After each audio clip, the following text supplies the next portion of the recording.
Hey guys, welcome to my another video. As we discussed in the first video, the part 1 and part 2, here comes with the part 3 and part 4. Here we'll be discussing about operators and control structures and nullable versus non-nullable variables. In part 1, part 2, we have discussed as a introduction to Kotlin, in part 2 data types and variables in Kotlin. Coming to the operators and control structures, actually we learn what is an operators. In general, the operators are used to perform operations on variables and values. The value is called an operand, while the operation to be performed between two operands, like if we take uh, one operand as a numeric number, anything as 10 or 20, if 10 and 20 are two numbers, there should be an operator, right? uh, for operator, if at all we take an example as a, we need to calculate those things, like if we include addition, subtraction, multiplication, anything like that. So this is called as an operator. The operands are the numeric values, whatever we take as 10, 20, 30. If we add 10 plus 20, which makes us 30, right? So the plus symbol is known as an operator, and the operands are like 100, like 10 and 20, whatever it may be, the numeric value. So the operators and controls are, yeah, operators are like arithmetic, as I said before. The we need to use as operands, like any numbers, doesn't matter.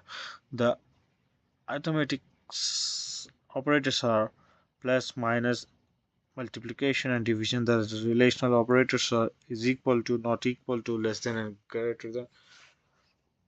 Logical operators control structures are like if else. If we use a statement as if else, which like for loops and while loops, those are the things.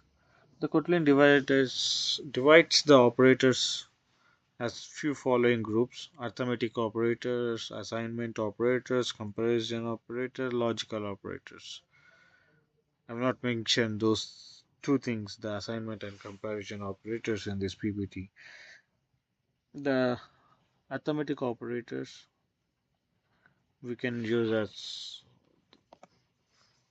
this thing is an example for the arithmetic operators.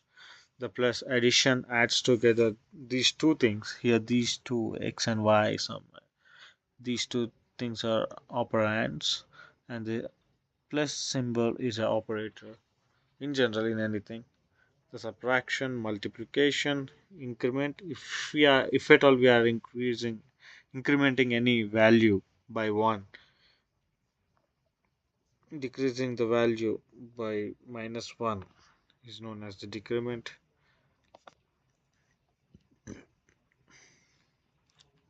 Kotlin logical operators: logical and, logical or, logical not. If we use two ampersand symbols, it denote as logical and. Two these slanting lines is denoted as logical or. Booleans, if at all, the booleans is known as, we may not use much about the boolean, like if at all we need to use the data type, we have only two values, like true or false, yes or no, on and off. A boolean type can be declared with a boolean keyword. It only takes the value true or false. For example, value is Kotlin. I'm saying an example. Value is Kotlin function which boolean is equal to true. Value is equal to Kotlin which boolean fish taste, if at all the fish is tasty, is equal to, whether you need to state as true or false. So in that situations we may use the boolean yes or no or whatever it may be. Yeah. The control structures. Coming to the control structures, we may use if else, when, for loop, while loop. For coming to the if else, it is known as a logical condition. If else means if we may use the less than symbol, less than or equal to symbol, greater than or equal to symbol, not equal to. For suppose an example, a is less than b, a is greater than b, a is not equal to b, a is equal to b. These all comes under the if else conditions. Use if to specify a block of code to be executed if a condition is true. Else, if we use else, we need to use to specify a block of code to be executed in the same condition as it denotes as false. If a statement is false, if the first condition is false, if we may use as else yeah.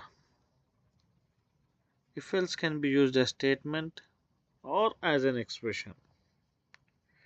Okay, there are few syntaxes we may learn later coming slides.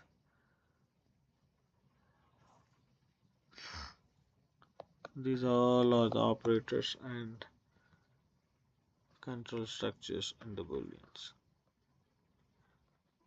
Coming to the part 4, that is nullable versus non-nullable variables.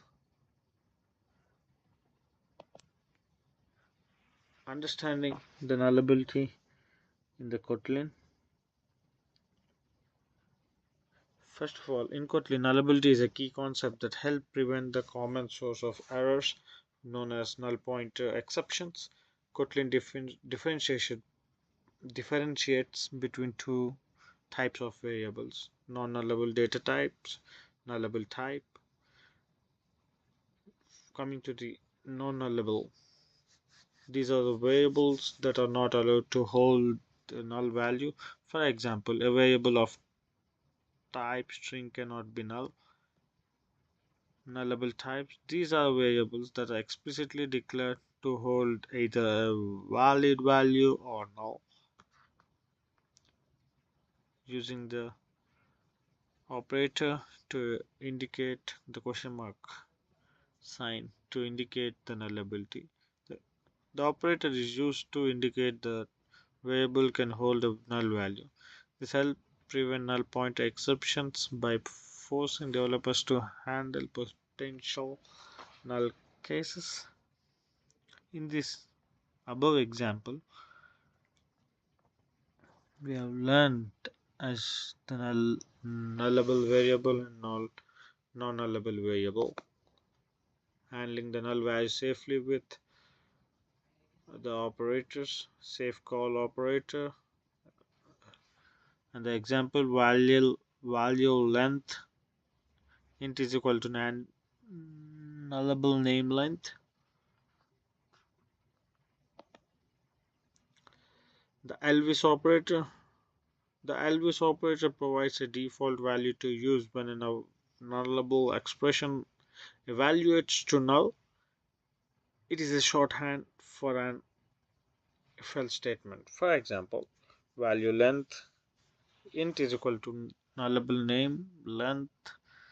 Here, if nullable name is null, the expression nullable name question mark dot length will be evaluate to null, and the always operator question mark will provide a default value of 0.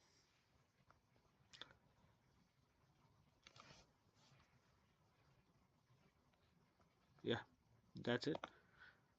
Thank you. Thank you for my